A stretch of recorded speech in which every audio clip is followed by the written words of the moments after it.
हिंदी व्याख्यान के अंतर्गत आज हम आपका स्वागत और अभिनंदन करते हैं इस विशेष अवसर पर, विशेष दिवस पर, जिसको हम हिंदी दिवस के रूप में प्रतिवर्ष सगर्व मनाते भी हैं, स्मरण भी करते हैं और अनेक प्रकार की गतिविधियां और कार्यक्रमों का आयोजन हिंदी दिवस के उपलक्ष्य में सरकारी गैर सरकारी कार्यालयों में, शैक्षिक संस्थानों में, विद्यालयों और विश्वविद्यालयों में इस हिंदी दिवस के उपलक्ष्य में अनेक प्रकार की गतिविधियों का आयोजन ये हम सब के लिए गौरव का विषय बनता है।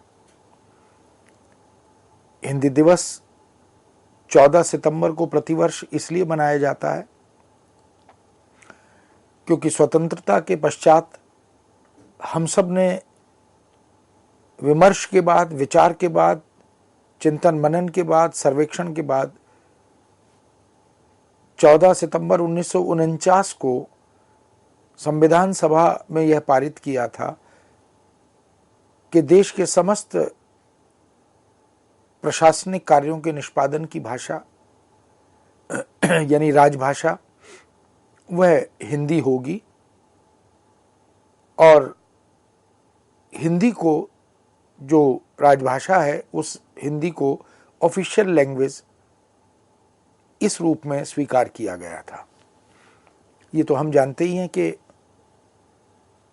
हमने एक लंबी गुलामी के बाद मुगल शासकों ने हम पर शासन किया तो फारसी को यानी पर्शियन को राजभाषा के रूप में स्थापित किया था। तो समस्त कार्य पर्शियन में निष्पादित होते थे, शिक्षा दीक्षा, ज्ञान विज्ञान।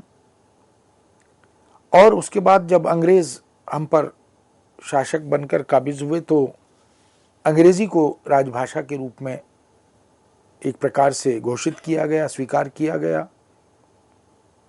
परिणामतः स्वतंत्रता के समय हमारे समक्ष ये चुनौती थी, ये संकट था कि देश के कार्य निष्पादन की भाषा, केंद्र सरकार के समस्त कार्यों के निष्पादन की भाषा कौन सी हो, क्योंकि स्वतंत्र देश में स्वभाषा में ही यदि कार्यों का निष्पादन हो तो वो स्वागत के योग्य माना जाता है।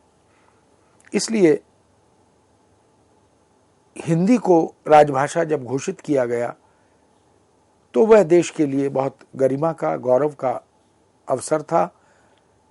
और हम जानते हैं कि भाषा अभिव्यक्ति का सशक्त माध्यम होती है, उसी के साथ साथ सामाजिक व्यवहार की वस्तु भी भाषा ही होती है। इसलिए भाषा विशेष के द्वारा उसके भाषिक समुदाय की जातिगत विविधता का, उनकी संश्लिष्ट संस्कृति का, इनका बोध भी होता है और उन सब की अभिव्यक्ति भी उसी के माध्यम से होती है। हम जानते हैं कि भारत एक बहुभाषा भाषी देश है, बहुसांस्कृतिक राष्ट्र है। कश्मीर से कन्याकुमारी तक अनेक भाषाओं, उपभाषाओं, बोलियों, उपबोलियों को व्यवहार में लाया जाता है। भिन्न भिन्न भाषा समाजों की संस्कृति में तमाम विभिन्नताओं के बावजूद हमें एकता के ही दर्शन होते हैं और वह एकता भावनात्मक एकता है।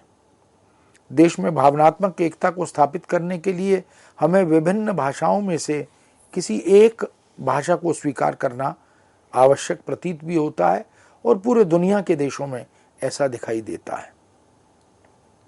जिस तरह हर देश के अपने प्रतीक स्वरूप झंडे होते हैं, ध्वज होते हैं, जिसे राष्ट्रध्वज के नाम से अभिहित किया जाता है, उसी तरह हर देश की समग्रता की अभिव्यक्ति माध्यम के रूप में सार्वदेशिक स्वरूप रखने वाली एक भाषा भी अवश्य होती है और उस भाषा को राजभाषा अथवा प्रशासन की भाषा की संज्ञा दी जाती है। राजभाषा के संबंध में बहुत से विद्वानों ने अपने अपने मत व्यक्त किए हैं। आचार्य देवेंद्रनाथ शर्मा ने स्पष्ट कहा भी है कि शासन, विधान, कार्यपालिका, न्यायपालिका ऐसे अनेक क्षेत्रों में जिस भाषा का प्रयोग होता है उसे राजभाषा कहते हैं।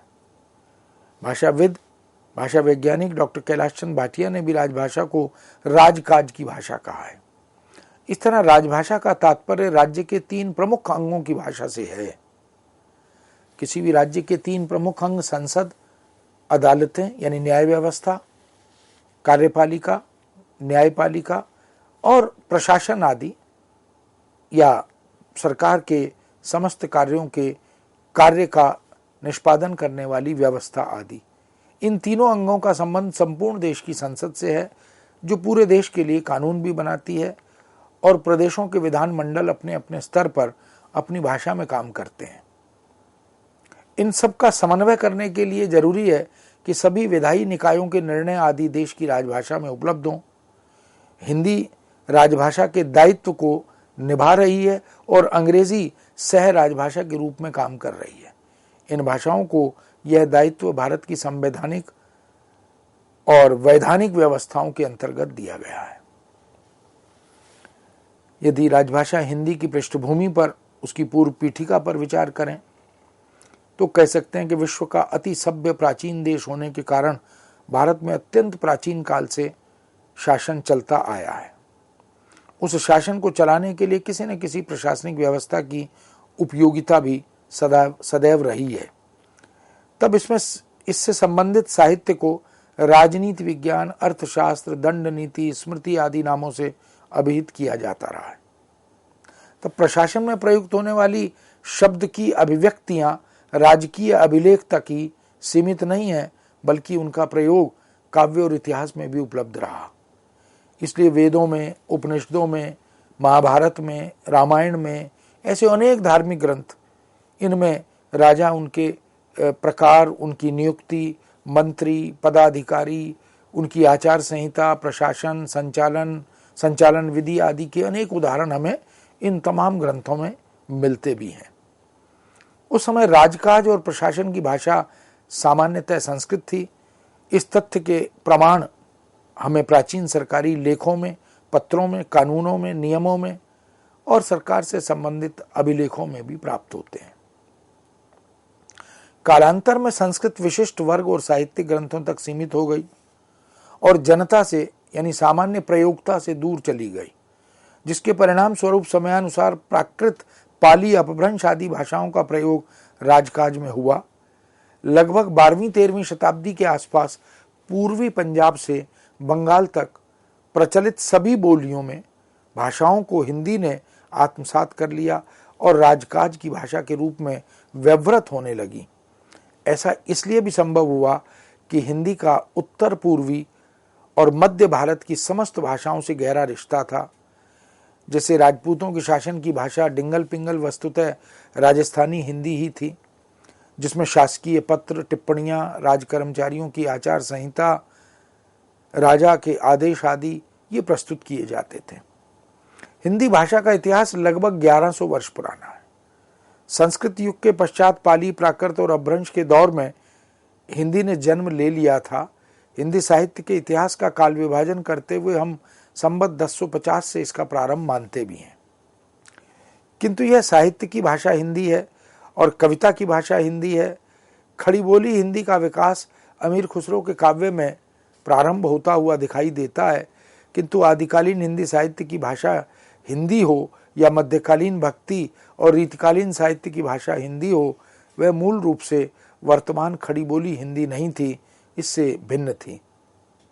इसीलिए जब हम वर्तमान संदर्भों में हिंदी अनुप्रयोग की स्थिति पर विचार करते हैं तो ब्रज भाषा, अवधी भाषा, मैथिली भाषा, भोजपुरी भाषा तथा राजस्थानी भाषा, इन सब के संदर्भ में चर्चा नहीं करते। इसीलिए हमें हिंदी अनुप्रयोग की चर्चा खड़ी बोली हिंदी के संदर्भ में ही करनी पड़ती है और वही उचित भी है। भारत में मुसलमानों के आगमन के पश्चात देश के उन भागों में जहां उन्होंने शासन स्थापित किया, अरबी फारसी को भारतीय भाषाओं के साथ प्रशासन में बहुत महत्वपूर्ण स्थान दिया और उत्तर भारत में गुलाम वंश, खिलजी वंश, लोदी वंश, सूरी तथा मुगल वंशों के विभिन्न बादशाहों के शासन में हिंदी के प्रयोग के प्रमाण तथा साक्ष्य हमें मिलते तो हैं। औरंगजेब के शासन में भी हिंदी का प्रयोग फारसी के साथ होता रहा। मुगल काल के समय सरकारी कामकाज में प्रयुक्त होने वाले शब्दों यथा सरकार, तहसीलदार, वकील, चपरासी, सिपाही, अमीन, दफ्तर, खजांची, माल, मकान, ऐसे बहुत सारे शब्दों का प्रयोग जो उस समय होता था वो आज भी बहुत बेबाकी से होता है। यही मराठों के शासनकाल में भी देखने को मिलता है, जहां युद्ध के पश्चात तैयार किए गए संधि पत्रों, राजनीतिक व्यापारिक समझौतों, अध्यादेशों, प्रमाण पत्रों आदि की भाषा भी हिंदी ही रही है।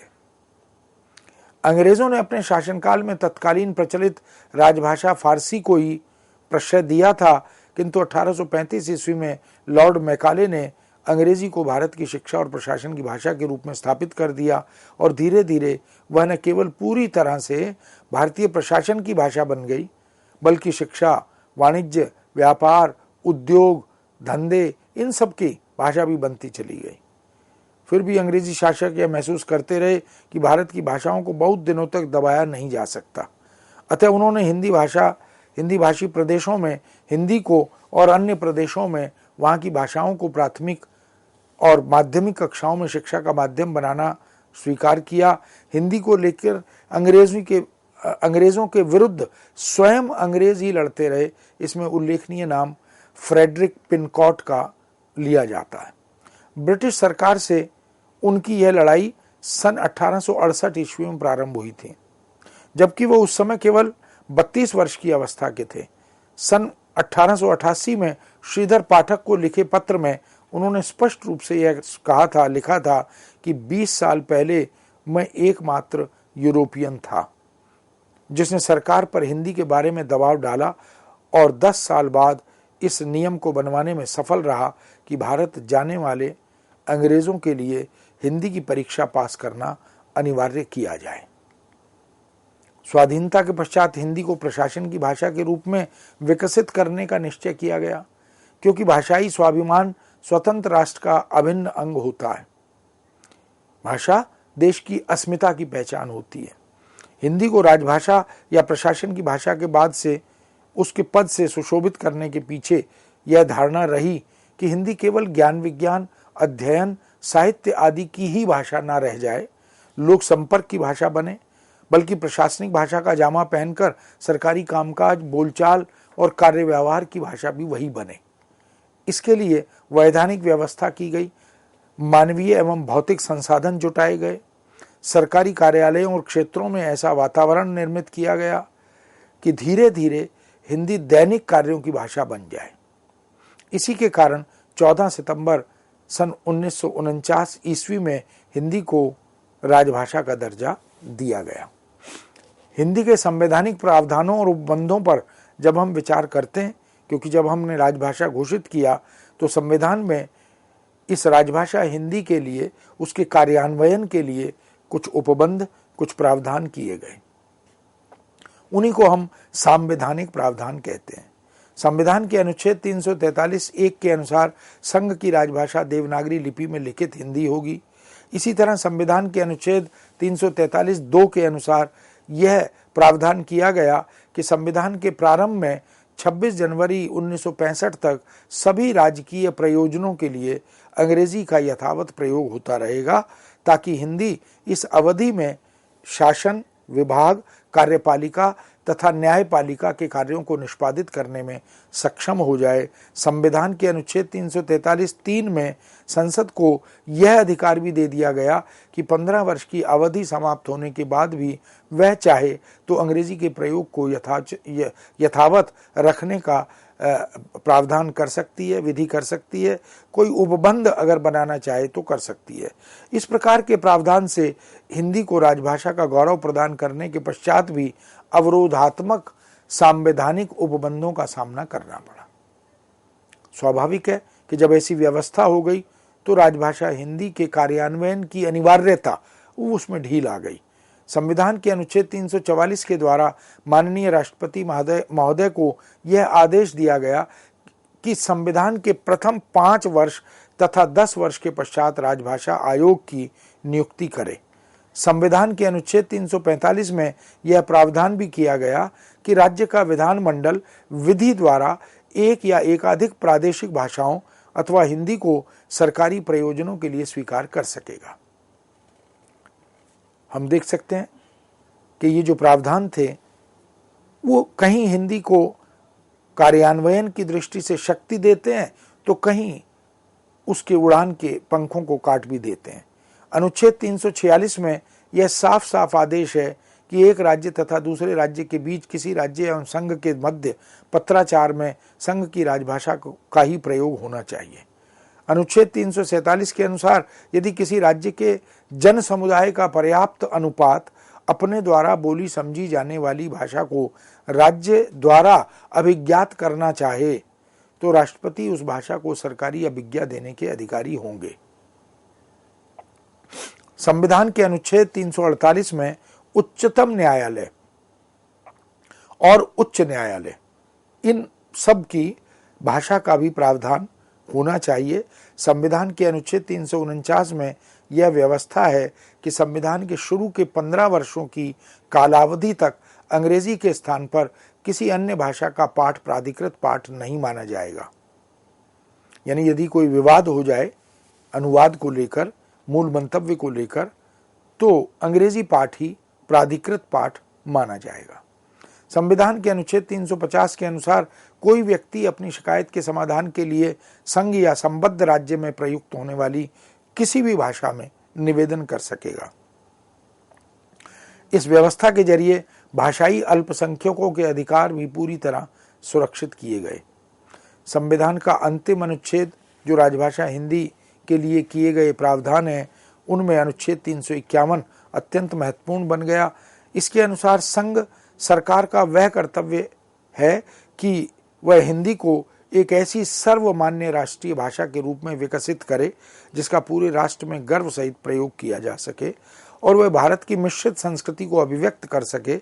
इसके लिए हिंदी को अन्य भारतीय भाषाओं के शब्दों को ग्रहण कर उनमें समृद्ध करने का सुझाव भी दिया गया।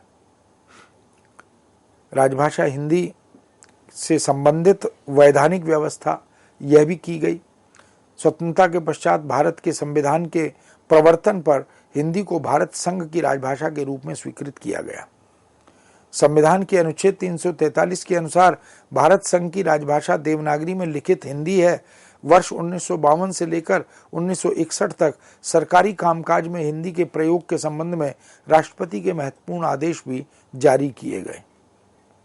अनुच्छेद 344 के अनुसार भारत के राष्ट्रपति ने वर्ष 1956 में एक राजभाषा आयोग का भी गठन किया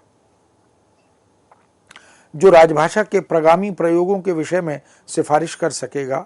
30 सदस्यों की संसदीय समिति ने आयोग की सिफारिशों पर विचार किया और राष्ट्रपति के समक्ष अपनी राय प्रस्तुत की। इसके आधार पर वर्ष 1960 में हिंदी के विकास तथा प्रगामी प्रयोग के लिए विस्तृत निर्देश जारी किए गए। इसके बाद सघन रूप से राजभाषा के प्रयोग के बारे में कार्यवाही आगे बढ़ी। सन 1963 में राजभाषा अधिनियम बना और 1967 में इसमें संशोधन भी किया गया। राजभाषा अधिनियम के अनुसार संघीय कार्यों के लिए द्विभाषिक स्थिति अपनाई गई और हिंदी को राजभाषा के रूप में स्वीकार कर कुछ कार्यों के लिए उसका प्रयोग विशेष रूप से धारा 3(3) के अनुपालन में जरूरी कर दिया गया। किंतु इसके साथ ही अंग्रेजी को सरकारी कामकाज में उन सभी प्रयोजनों के लिए चलते रहने की अनुमति भी दे दी गई जो संविधान लागू होने के पहले से चल रही थी। इस तरह केंद्र सरकार में एक दीर्घकालिक द्विभाषिकता की व्यवस्था शुरू हुई और वही चलती रही। दिसंबर 1967 में संसद के दोनों सदनों में भाषा नीति संबंधी एक संकल्प पारित किया गया।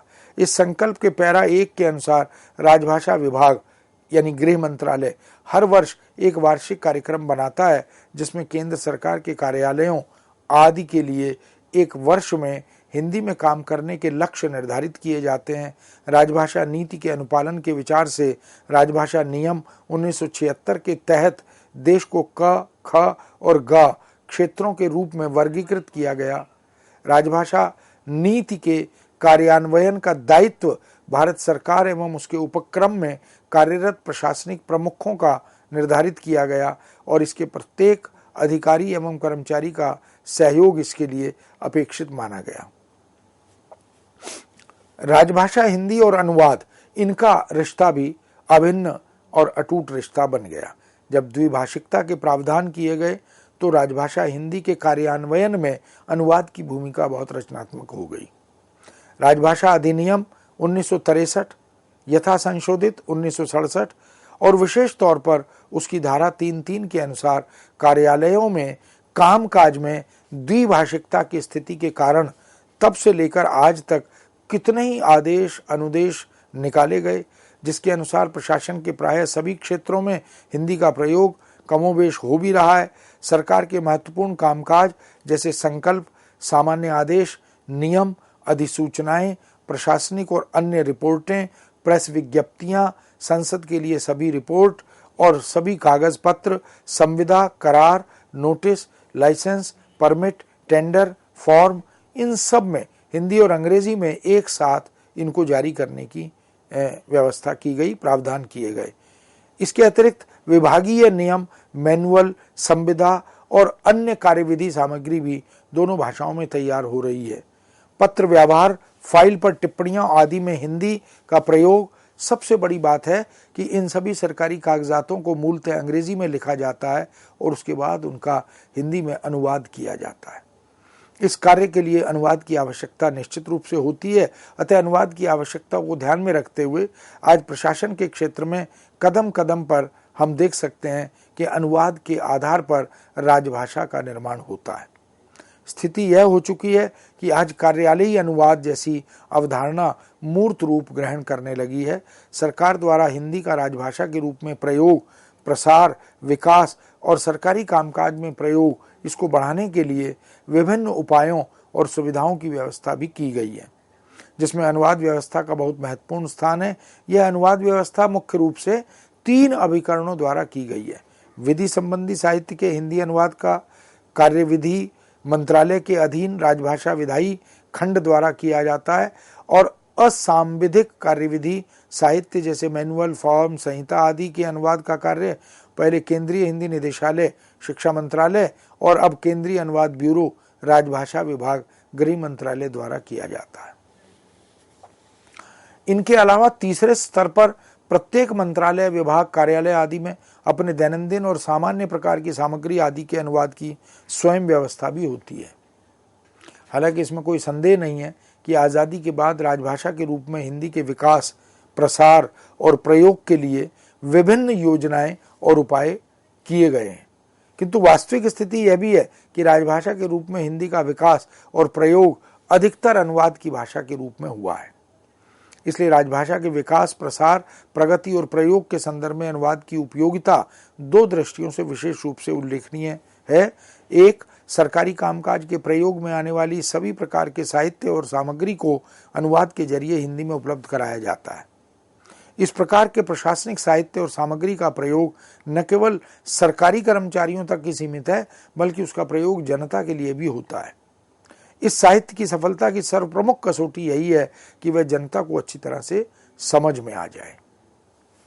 नंबर 2, अनुवाद की उपयोगिता इस दृष्टि से भी अधिक है कि उसके आधार पर कर्मचारी सरकारी कामकाज में प्रयोग के लिए विकसित होने वाली हिंदी की भाषा शैली को अपना सकते हैं।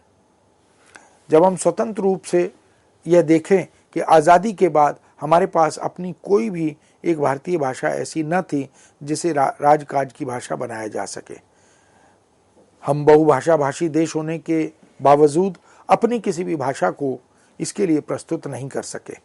इसलिए भाषाई स्तर पर हम पर या तो फारसी ने राज किया या अंग्रेजी शासन ने, मुगल बादशाह उर्दू अरबी मिश्रित फारसी में शासन करती रही और जब अंग्रेज हम पर काबिज हुए तो अंग्रेजी भाषा में शासन चला। परिणामतः बहुभाषा भाषी देश भारत 15 अगस्त 1947 से इस चिंता में ग्रस्त दिखा कि राजकाज की भाषा किसे बनाया जाए।